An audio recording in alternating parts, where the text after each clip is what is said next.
I had the privilege of sitting down with A'ja Wilson from the Las Vegas Aces. Let's take a look. Joining us today on Game On from Las Vegas is five-time WNBA All-Star, All-Star team captain, and reigning WNBA MVP and WNBA champion. It's A'ja Wilson. Hello. Thank you so much for talking with me today. Thank you for having me. I'm excited. Yes. Okay, we're going to talk about all those accolades and so much more. But first, let's talk about this weekend. Yes. So it's your second time being voted as team captain for the WNBA All-Star Game. What does that honor mean to you? Man, it's a huge honor, honestly. It just kind of means like fans love me, they have my back, and the support that I have, it goes a long way. And I'm so blessed to be able to be captain, but have it, you know, in our city, like to host it. So it's been tons of fun. I probably have not slept, but it's okay, we're here. We're here. And I'm excited. Well, this is your fifth All-Star game of your career, Yeah. but why does this one hit different? Because I feel like in the past when All-Star was here, I was in a boot, and then it was also like the Olympics. So I really wasn't like, I had to be locked in or I wasn't playing at all. But this time I'm like, no, I can actually enjoy the festivities. I could do everything. I could be home in my own bed. So yeah, it's been like, this has been one for the books for sure. Well, let's talk about the strategy with this Yeah. roster. Yeah. What kind of went into that when building Team Wilson? I needed to get my teammates because I didn't get all of them last year. Jackie was a little upset at me. So I needed to get my teammates for sure, and then the rest just kind of fell into place. We were lucky enough to have teammates on both ends, so it kind of made our choices easy to keep it all in the family. But no, that was pretty much my strategy right then. I was like, all right, I got quick, fast, big, small, we're good. And you have one of your best friends, Alicia Gray, on your roster. I know you had to pick her up. Yes. Who are some other players that you're excited to play alongside this weekend? Definitely Alyssa Thomas, definitely. She's like silent assassin, man. Like she gets the job done. Also like Cheyenne Parker, Aaliyah Boston, like all of them. I'm excited. Everybody but my teammates. You're like, I see you guys all the time. I'm tired of them. I'm just getting it because it's by default.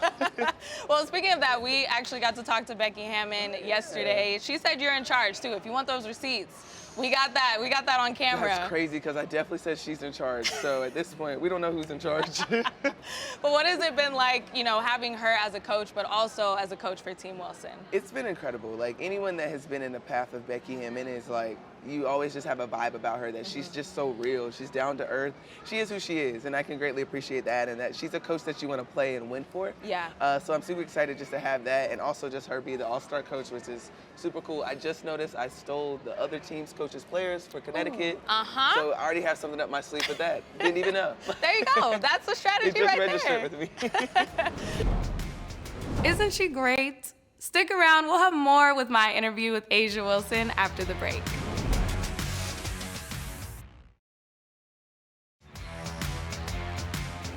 Welcome back to Game On. In today's Own Your Ridges segment presented by Ruffles, we got a chance to get personal with A'ja Wilson as she tells us about her basketball journey and what she loves to do off the court. Check it out.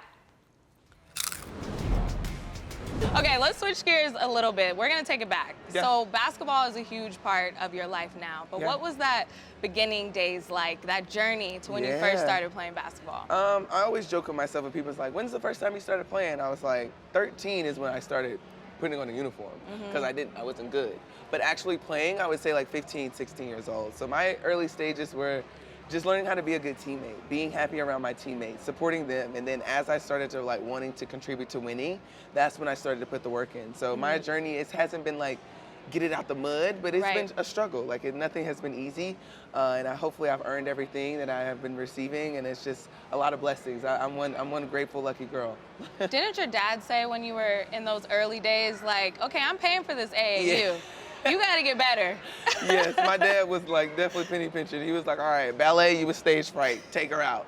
Karate, she's not kicking, take her out. So basketball was like a small margin of error at this point, but he loved it, so I think he wanted me to love it. And once I found my love for it, he just said, all right, I can continue to put money in. And now look, he's chilling at All-Star. Yeah, look at that. See how it pays off?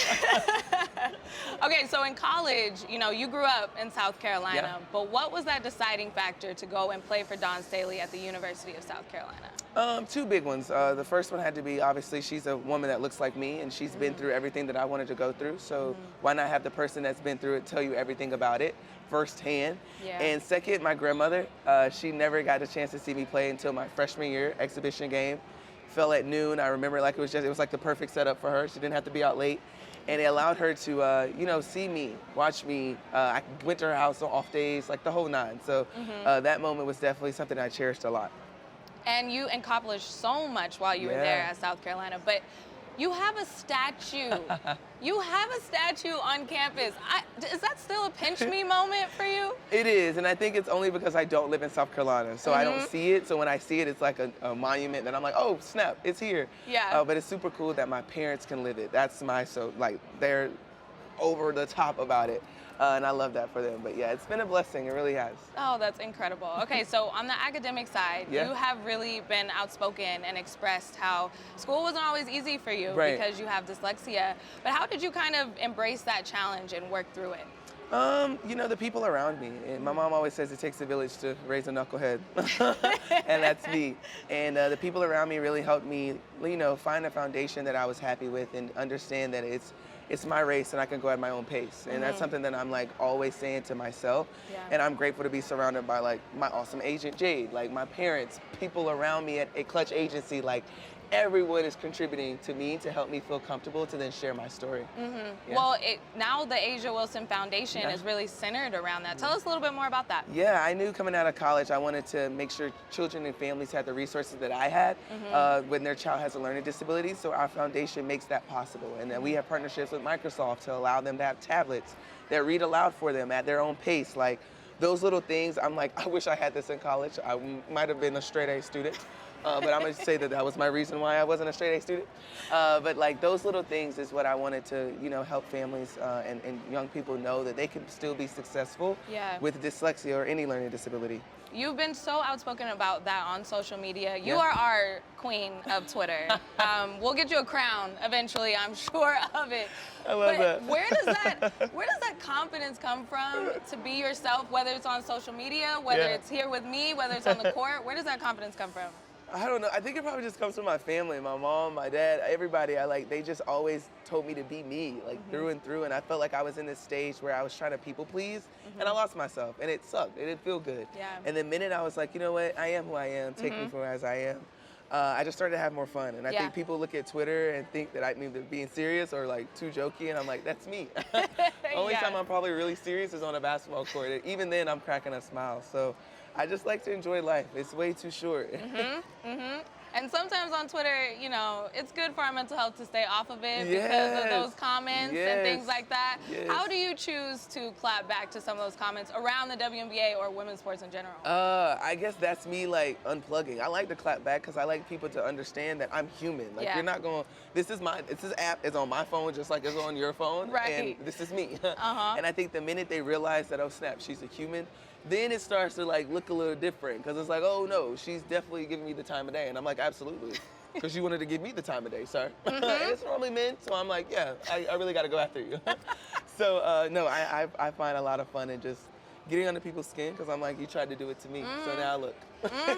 Well, that's all the time of day we're going to give them on this interview, but I love and live for those clapbacks. The best follow in the league. This segment of Game On is presented by Ruffles. Own your ridges.